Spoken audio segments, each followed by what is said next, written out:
procedure.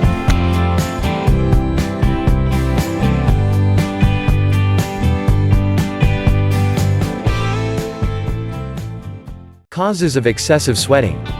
Everyone sweats when it's hot outside, but people who have hyperhidrosis experience excessive sweating to the point that moisture may literally drip from their hands. Hyperhidrosis causes them to sweat profusely even without cause. Normally, your sweat glands produce perspiration that's carried to the skin's surface. When the air temperature rises, you develop a fever, you're exercising, or you're feeling anxious, nervous, or under stress.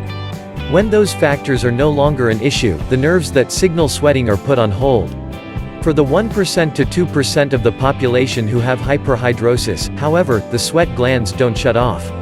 They sweat even when the circumstances don't call for it, when they're in air conditioning, or while they're sitting and watching television.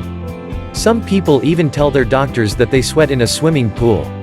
The causes of hyperhidrosis depend on the type of sweating occurring. Most times, excessive sweating is harmless. In some cases, doctors don't know why people sweat too much. In other cases, the causes of hyperhidrosis may be a medical condition that you don't want to miss. What is hyperhidrosis? There are two types of hyperhidrosis. 1. Primary hyperhidrosis, also called focal hyperhidrosis, causes excessive sweating in the hands, underarms, face, and feet without any apparent reason. 2. Secondary hyperhidrosis, also called generalized hyperhidrosis, causes excessive sweating all over the body or in a larger area of the body and can be caused by excessive heat as well as a medical condition or medication. Primary hyperhidrosis causes if your sweat glands had an on switch, the glands of someone with primary hyperhidrosis would always be flipped up. People with primary hyperhidrosis generally sweat from a certain type of sweat gland called eccrine sweat glands. These sweat glands make up the majority of the 2 to 4 million sweat glands in your body. Eccrine sweat glands are particularly numerous on the feet, palms, face, and armpits. When your body is overheated, when you're moving around, when you're feeling emotional, or as a result of hormones, then nerves activate the sweat glands. When those nerves overreact, it causes hyperhidrosis.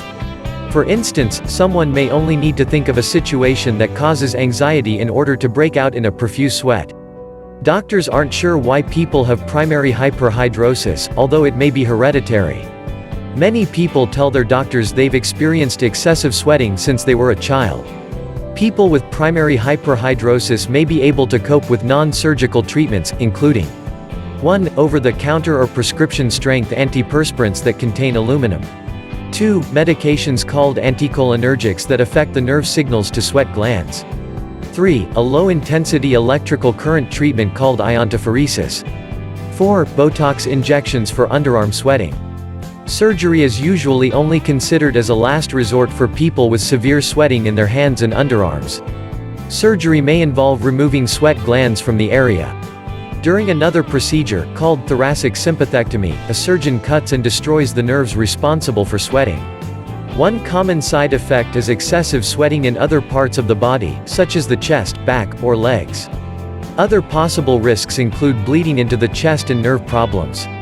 Secondary hyperhidrosis causes.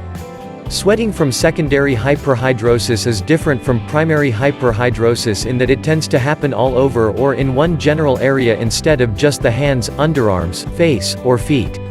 Unlike primary hyperhidrosis, this type is more likely to cause sweating during sleep. And in this case, there is something that's causing hyperhidrosis, a medical condition or a medication. A number of medical conditions have the potential to cause hyperhidrosis. Some of them include 1. Pregnancy. 2. Diabetes. 3. Hyperthyroidism. 4. Menopause. 5. Obesity. 6. Parkinson's disease. 7. Rheumatoid arthritis. 8. Lymphoma. 9. Gout. 10. Infection.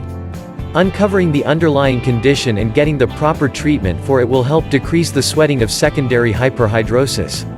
That's why it's best to tell your doctor when you're having a problem with sweating, so that you can uncover the reasons behind it and get it treated.